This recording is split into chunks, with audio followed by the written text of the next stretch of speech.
No livro de Mateus, capítulo 5, verso 21, nós estamos meditando o tema sobre o Sermão da Montanha. O Sermão da Montanha não é ou não são só as bem-aventuranças. O Sermão da Montanha, ele vai do capítulo 5, aí do verso 3, a partir das bem-aventuranças, até o último versículo do capítulo 7. São 3 grandes capítulos. É chamado Sermão da Montanha. Na verdade, é uma interpretação prática da lei, né? Que os fariseus e os escribas não sabiam fazer. Acharam? Eu vou ler, você não precisa repetir, verso 21. Chama a atenção aqui de todos. Olha, irmão, diz o texto assim, ó. Eu vou ler aqui, a tradução minha é NAA, eu vou pedir o Marquinhos ali para ficar com a Bíblia aí na agulha, aquela das traduções, viu, Marquinhos? Da linguagem de hoje, se eu precisar aqui, Vocês ouviram o que foi dito aos antigos, não mate. E ainda, quem matar estará sujeito ao julgamento. Agora o 22, agora esse aqui aperta. Por isso que pregar a Bíblia na sequência, ela é de suma importância, porque aí você não tem como escapar dela, né? Porque quando você fica pregando sermões, que é importante também, temático, mas o sermão temático você pula para onde você quer.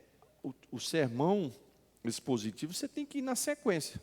E aí pega em você, pega em quem você gosta, é para todo mundo. Aí diz assim, olha, eu, porém, lhes digo que todo aquele que se irar contra o seu irmão estará sujeito a julgamento, e quem insultar o seu irmão estará sujeito a julgamento do tribunal. E quem o chamar de tolo estará sujeito ao inferno de fogo. Meus irmãos, neste texto, hoje é culto de estudo bíblico, é culto da gente crescer na graça e no conhecimento do Senhor Jesus Cristo. O Sermão da Montanha, ela é a linha dorsal do cristianismo. Todos os ensinamentos, doutrinas, todos os ensinos de vida cristã que estão espalhados nas cartas do Novo Testamento, parte tudo daqui. A raiz está aqui no Sermão da Montanha. Então, Jesus, ele começa a expor a palavra de Deus. Lembra daquele versículo que fala assim, e quando ele falava, o povo se maravilhava porque ele falava de forma diferente. Então, Jesus falava a sua palavra, a exposição da sua palavra, de uma forma diferenciada, em que, do mais simples ao doutor, entendia os seus ensinamentos. Ele contava parábolas para ilustrar, ele traduzia os ensinamentos do Antigo Testamento de forma bem prática e clara. Ele aplicava os ensinamentos da palavra de Deus para o dia a dia, para a vida cristã das pessoas. Então, veja bem, Jesus expõe aqui a ligação entre nós, servos de Deus, e a lei, a palavra de Deus. É que a lei ficou uma angústia para o povo por causa da forma que ela era aplicada, da forma que ela era ensinada. Os fariseus e os escribas não tinham a unção de Deus, não tinham a graça de Deus, e acima de tudo, não tinha o amor de Deus para com o rebanho. Então, quando você ouve um pastor que não tem um amor para com as ovelhas, a palavra que ele ministra vai ser uma palavra que sempre vai ferir e machucar o povo. Por quê? Porque ele não tem amor, então ele transmite a palavra de uma forma que sai machucando todo mundo. né? Sempre é uma palavra que vai estar machucando. Jesus não. Jesus veio explicar a lei de tal forma que a lei passou a ser uma riqueza, porque a lei, Jesus não veio para rasgar a lei, ele veio para cumprir e fazer nós também cumpri-la, mas de uma forma natural. Cumprindo a profecia de Jeremias, eu disse isso na última terça-feira, veio cumprir aquilo que Jeremias disse: olha, escreverei a minha lei na tábua dos vossos corações, não mais em tábuas de pedra, mas nos vossos corações. Quer dizer, vai ficar gravado aqui dentro, de forma natural, nós vamos estar servindo a Jesus. As formas que Jesus usava de transmitir, ele diz aqui de forma muito simples: ouviste o que foi dito aos antigos, né? Quando foi ensinado a lei, não matarás, não é para matar.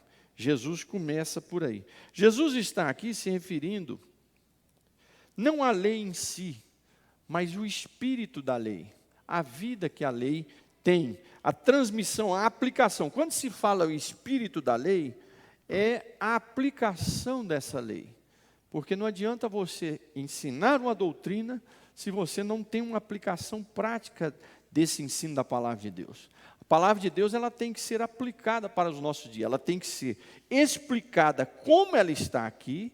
Não pode inventar alegorias, porque aí você acaba com a Bíblia, né? Toda a história da Bíblia, isso aqui significa isso. Não pode fazer isso, né? Não pode fazer isso, que são chamadas alegorias.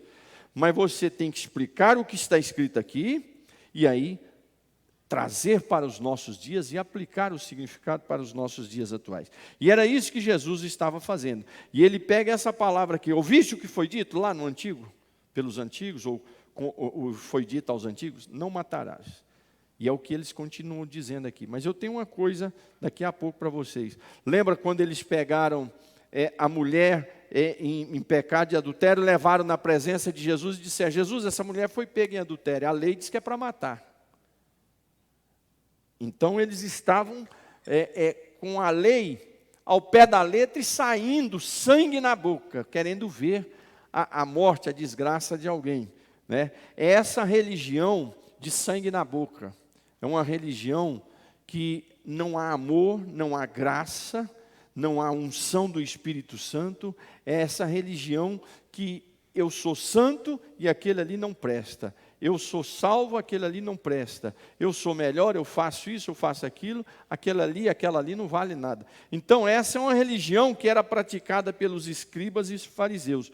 Jesus está aqui referindo-se à lei, né? Mas a forma que ele vai explicar é diferente desses homens secos, vazios.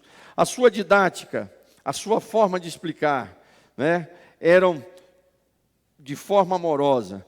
E não era baseado nas tradições religiosas. As tradições religiosas que matavam o povo, né? Lá na lei dizia: uma vez por ano vocês vão reunir-se e vão jejuar. Aí os fariseus e os escribas, nas suas tradições, implantaram: 2 vezes por semana. Olha só, a lei ensinava que era uma vez por ano para jejuar. Aí os escribas e fariseus vieram e disseram: 2 vezes por semana. Quer dizer, foram coisas inventadas pelo ser humano, pelo homem. Eu me lembro, nós, no passado, os irmãos aqui mais antigos lembram disso. No nosso meio,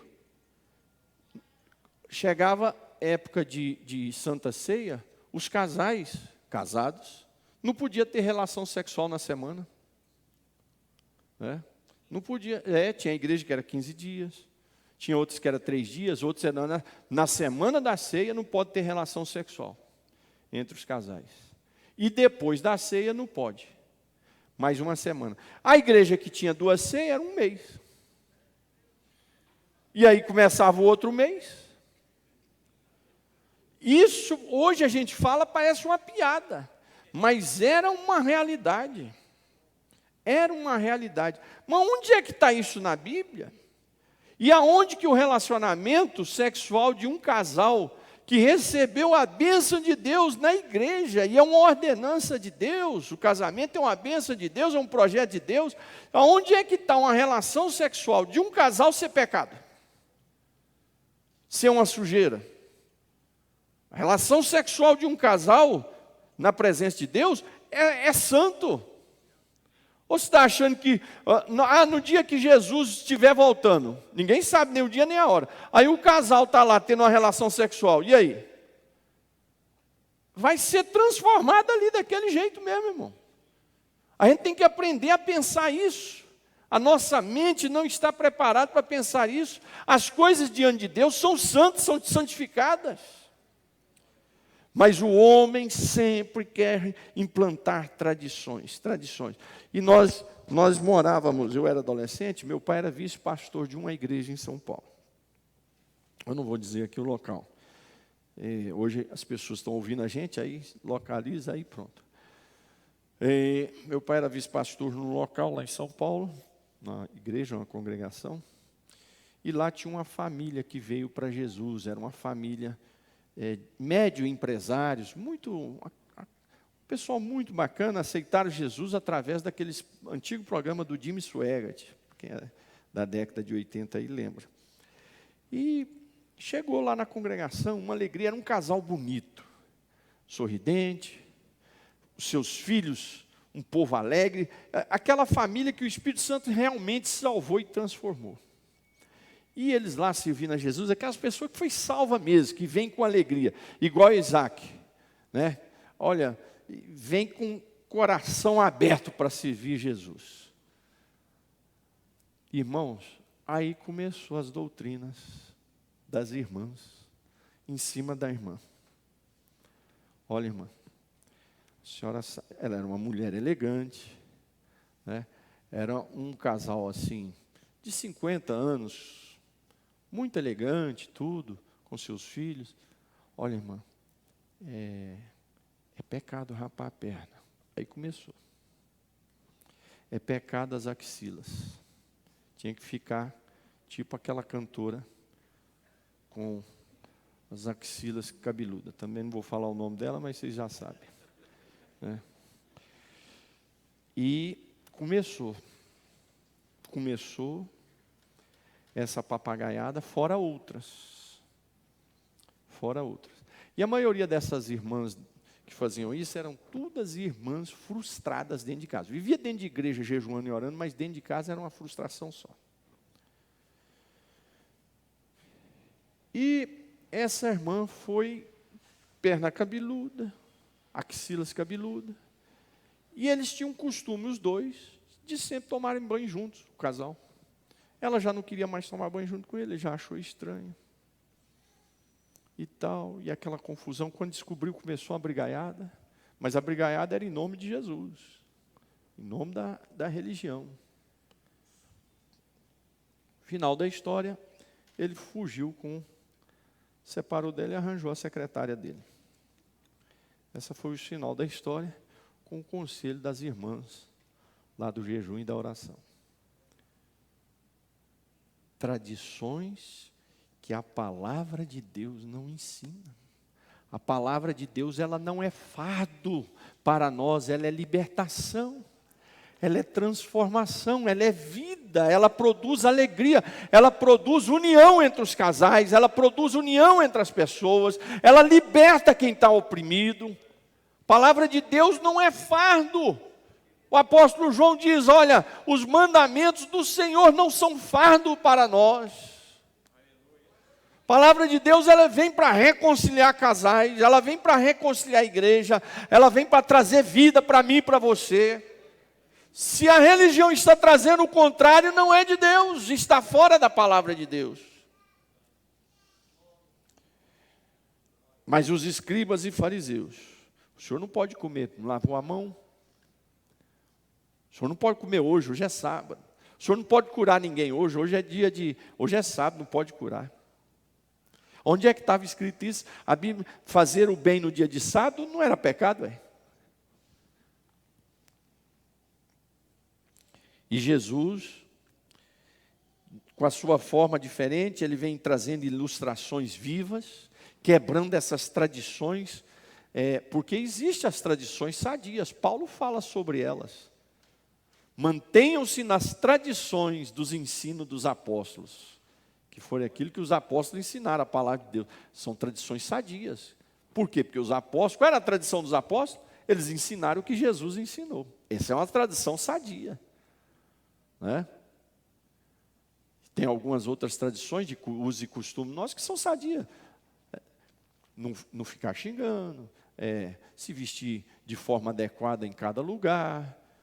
Tem uma, né? Que mas, irmão, tradições religiosas inventadas humanamente, fora da palavra de Deus, a Bíblia dizia: uma vez por ano vocês vão jejuar e se humilhar na minha presença. Aí os escribas e fariseus falaram: não, está pouco. Deus não sabe de nada. É 2 vezes por semana. Jesus vem ensinando com as suas ilustrações, trazendo vida, né? A gente pode meditar nisso, como é que era a igreja antes da reforma protestante, onde Lutero não aceitou mais, falou: não, está errado isso aqui, está errado. Como é que era a vida cristã antes da reforma? Você ia para o culto, a leitura da palavra de Deus era no latim. Qual é a edificação que eu vou ter? Pode ser a palavra de Deus, mas se ela é em latim, ela não é palavra de Deus para mim, ela não vai chegar no meu coração. Ela não vai chegar no meu coração. Não é? Por isso a gente tem que ter uma tradução que a gente entenda, porque se for uma tradução que a gente não entenda, qual é a edificação que vai ter? Chegava no culto, era em latim a pregação. A leitura da Bíblia era em latim.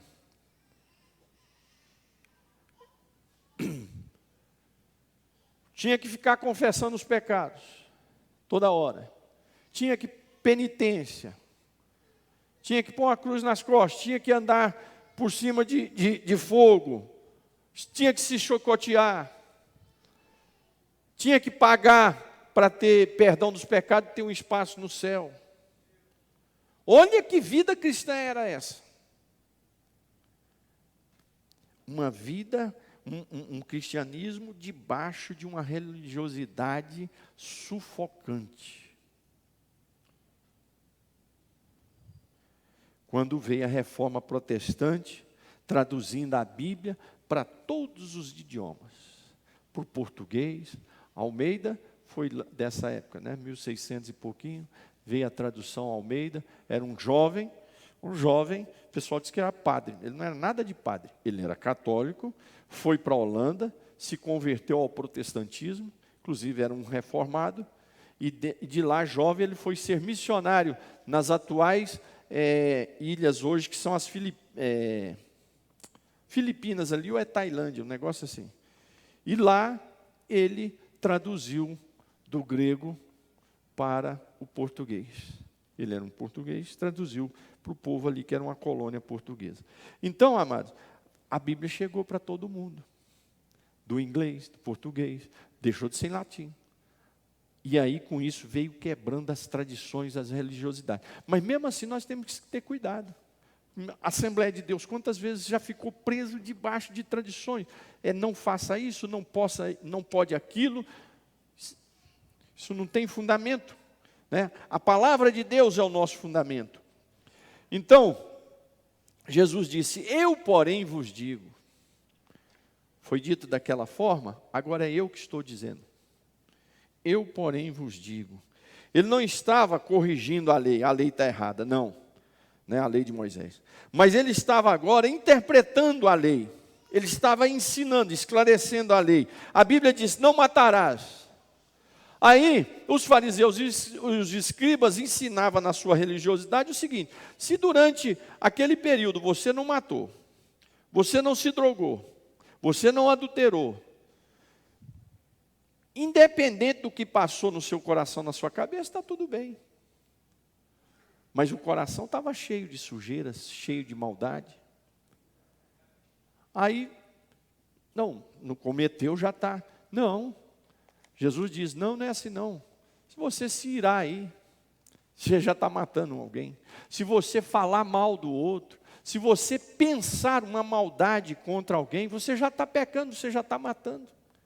Jesus vem aplicar e interpretar. Não é só eu dizer que eu não matei esse mês, eu não droguei, eu não fiz orgia, não roubei.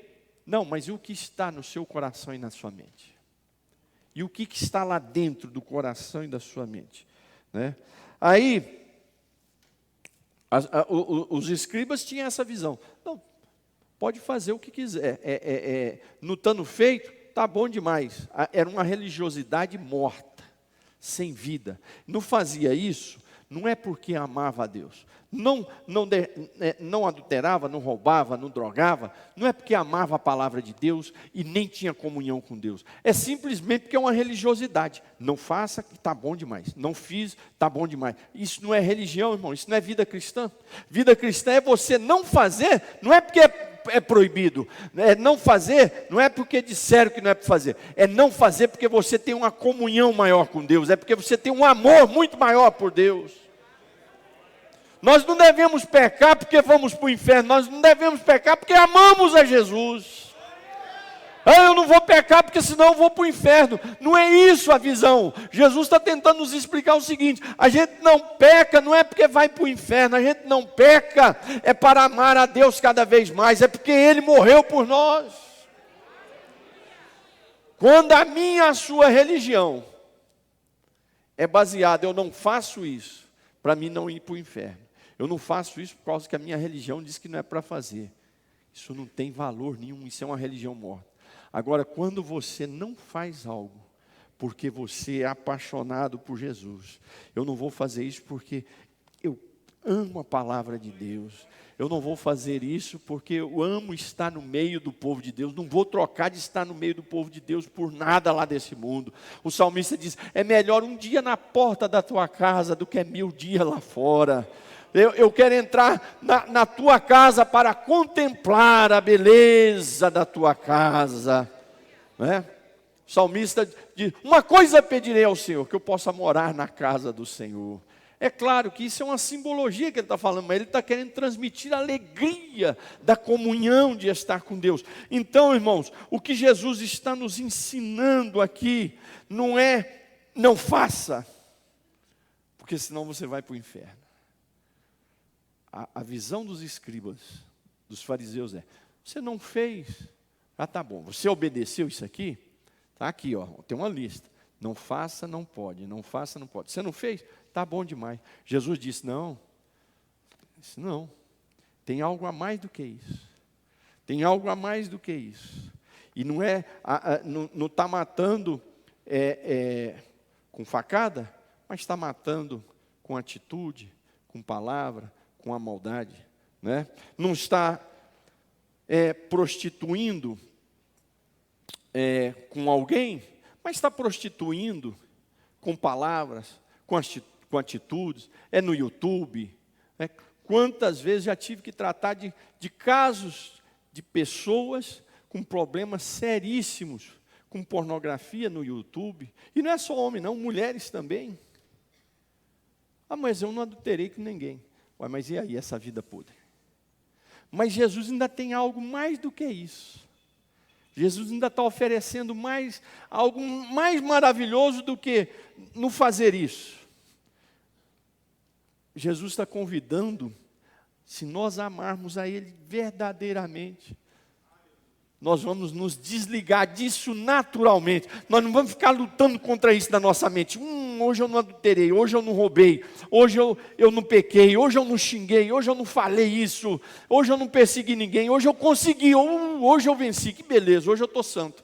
Jesus não está convidando para isso. Jesus está convidando para uma vida muito mais profunda. Eu quero uma comunhão, uma paixão, um relacionamento tão profundo e natural comigo, com a minha palavra, que de forma natural eu e você vamos vencendo a nós mesmos e o pecado que está aí à nossa frente.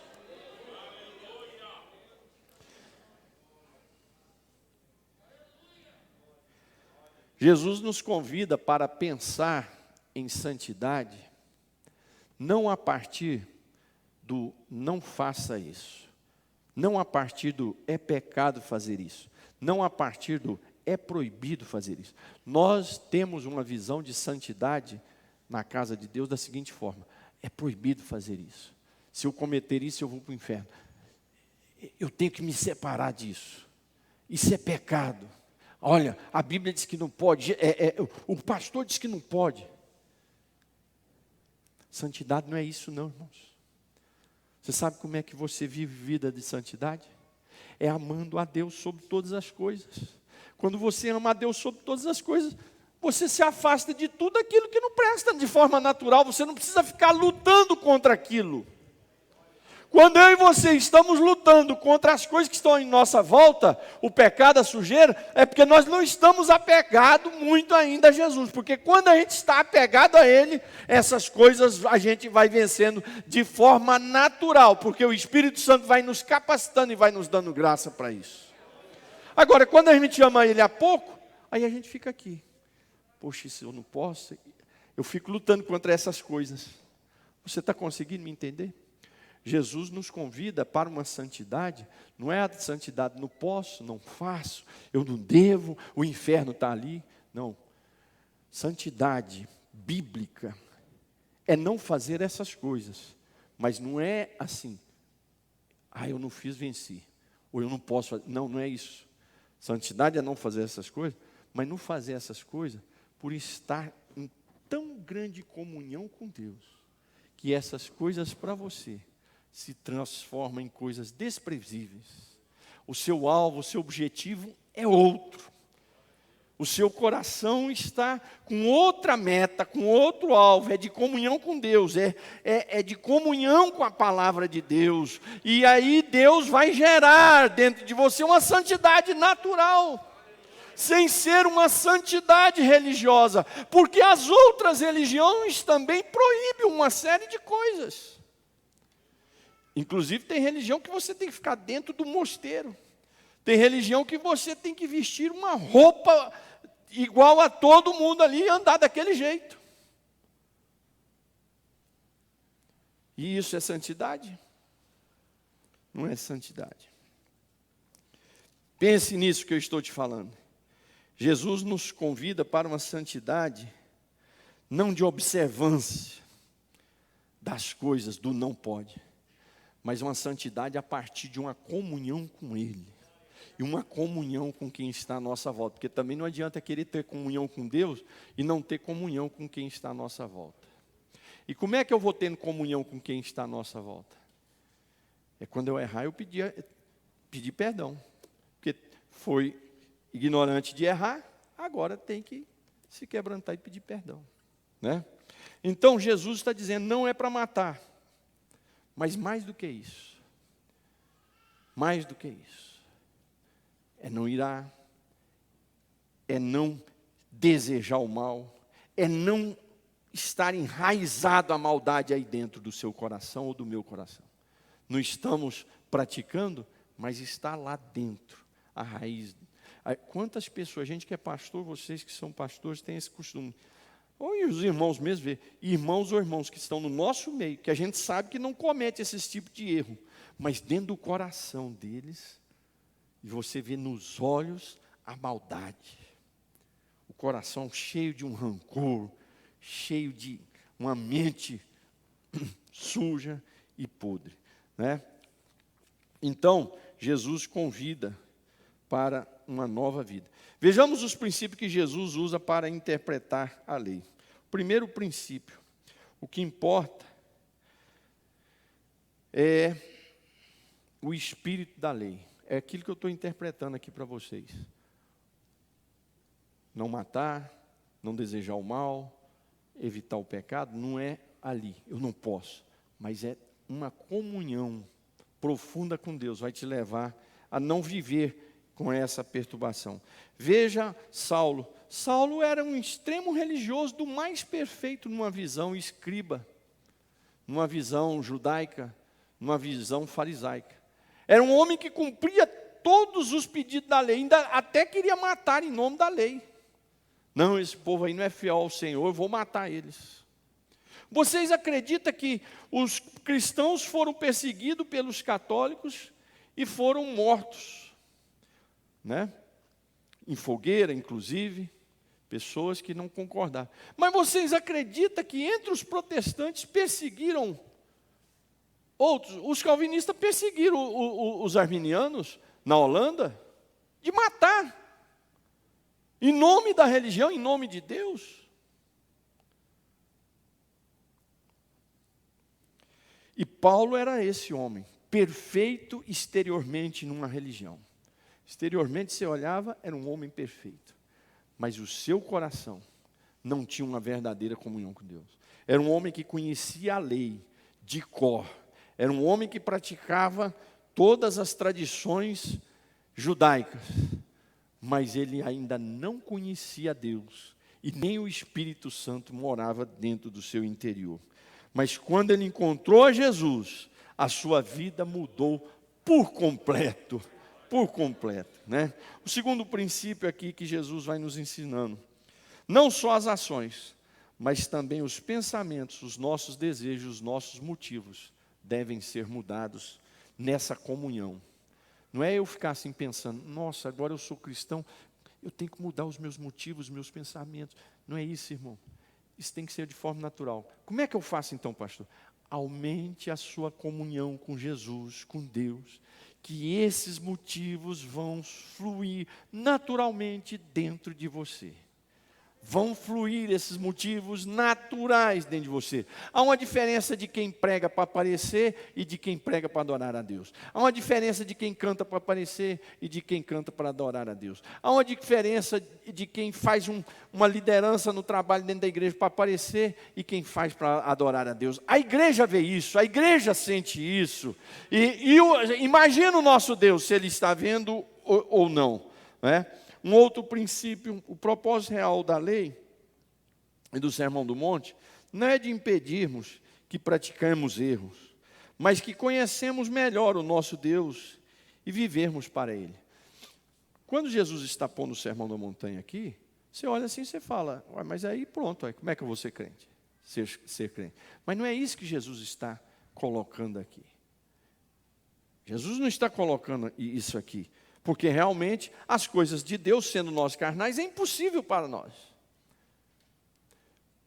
Os discípulos perguntaram para Jesus, mas Senhor, então quem é que vai ser salvo? Jesus diz, para o homem isso é impossível, mas para Deus tudo é possível. A sua salvação não está baseado na minha força ou na sua força, na nossa religiosidade, mas está baseado na nossa paixão, no nosso amor, na nossa ligação com o Espírito Santo, com o nosso Deus, com o nosso Jesus. Santidade, lembre-se mais uma vez, não pode ser algo mecânico. A minha saia não mostra nem meus pés. Eu não toco numa bola. Eu não assisto um jogo. Eu não faço aquilo. Eu não faço isso. Irmão, isso aí outras religiões também praticam. Essas proibições, tem religião que não come carne. Tem religião que você tem que ficar com os braços, as pernas cruzadas e os dedinhos assim, olho fechado, o dia todo. Então, proibição em religião é o que mais tem. Mas Jesus não, a santidade que Jesus está convidando nós não é uma santidade mecânica, mas é uma santidade, pense sempre nisso, quando falar para você em santidades, lembre, como é que eu vou praticar santidade? É amando a Deus, é se apegando a Ele. Vai se apegando a Ele, vai se entregando a Ele, vai se abrindo a Ele, vai deixando Ele entrar dentro de você, que naturalmente você vai viver uma vida de santidade, sem ficar preocupando com as coisas mecânicas. Será que eu fiz, será que eu não fiz? Um quarto princípio, o propósito da lei do Sermão da Montanha, não é conservar atividade de obediência e certas regras. Não mata, não faça isso, não faça aquilo. Jesus não está dizendo isso. Mas é desenvolver um caráter espiritual. E como é que eu e você vamos desenvolver caráter espiritual? Mergulhando em Deus e Deus mergulhando em mim. Você mergulha em Deus e Deus mergulha em você. É isso que é santificação. Ser santo para João não era difícil. 1 João 5:3, João fala sobre isso. Que os mandamentos do Senhor não são peso para nós, desde que nós amamos a Ele, né? O objetivo principal é conhecer a Deus. Irmão, ser cristão O objetivo principal é conhecer a Deus. Quando nós vamos conhecendo a Deus cada vez mais, a nossa vida cristã vai ficando mais fácil, né? Faça uma pergunta sempre a você, constantemente, você como cristão, que está me ouvindo por casa e aqui, faça sempre uma pergunta constantemente. Eu estou crescendo espiritualmente? Eu estou crescendo em relação com Jesus? Eu estou crescendo no conhecimento da palavra de Deus? Eu estou crescendo na comunhão com o meu próximo? Eu estou melhorando a minha vida cristã? Essa é uma pergunta que eu e você devemos fazer constantemente.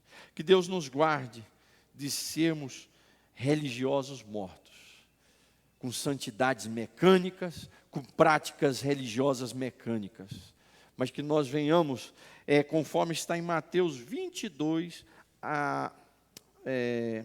37 a 39, olha o que diz, Mateus 22, e aqui eu encerro, Mateus 22, do verso 37, Jesus respondeu, perguntaram para Jesus, Senhor, qual é o grande mandamento? Eram 10, né? Qual é o grande mandamento? Jesus disse, olha, verso 37, ame o Senhor seu Deus de todo o seu coração, de toda a sua alma, de todo o seu entendimento. Este é o grande primeiro mandamento. O segundo é semelhante a esse, quer dizer, não tem diferença. Ame o seu próximo como a você mesmo. Irmãos, é isso a lei que Jesus quer que eu e você venhamos guardar no nosso coração. Quando você cumpre essas duas coisas aqui, nós estamos cumprindo o sermão da montanha, nós estamos cumprindo a vida cristã, nós estamos cumprindo o mandamento. Amar a Deus sobre todas as coisas e amar o meu próximo como que se fosse a mim mesmo. Irmão, aí fica fácil, fica fácil. E ainda diz o seguinte, a Bíblia nos recomenda viver em paz, Romanos 12, 18. Romanos 12, 18.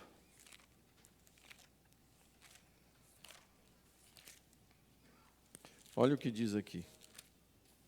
Romanos 12, 18. Meus amados, não façam justiça com a própria mão, mas deem lugar à ira de Deus, porque está escrito, a mim pertence a vingança. Faça o contrário. Se o seu inimigo tiver fome, dá-lhe de comer. Se tiver sede, dá-lhe de beber, porque fazendo isso, você amontoará brasas vivas sobre a sua cabeça. Não deixe de vencer o mal. Não deixe se vencer pelo mal, mas vença o mal praticando o bem. Isso é vida cristã. Isso é vida cristã, que você não está dependendo de uma santidade mecânica. Não pode isso, não pode aquilo, não faça isso, não faça aquilo, porque senão eu vou para o inferno, e porque senão eu não sou mais religioso, eu não sou mais assembleano. Não, meu irmão. Amarás o Senhor teu Deus, ame o Senhor, mergulhe a cada dia, o Senhor, eu quero te amar mais, eu vou mergulhar mais na tua palavra, e amar o nosso próximo como a nós mesmos, perdoando, porque nós estamos perdoados todos os dias por Jesus, a gente tendo mais paciência cada dia, quando a gente errar com o nosso próximo, vai lá, pede perdão, né? Pede perdão, assim como a gente pede perdão a Deus, pedir perdão a quem está ao nosso lado, e assim nós vamos viver aquilo que Jesus está nos ensinando no Sermão da Montanha. Amém?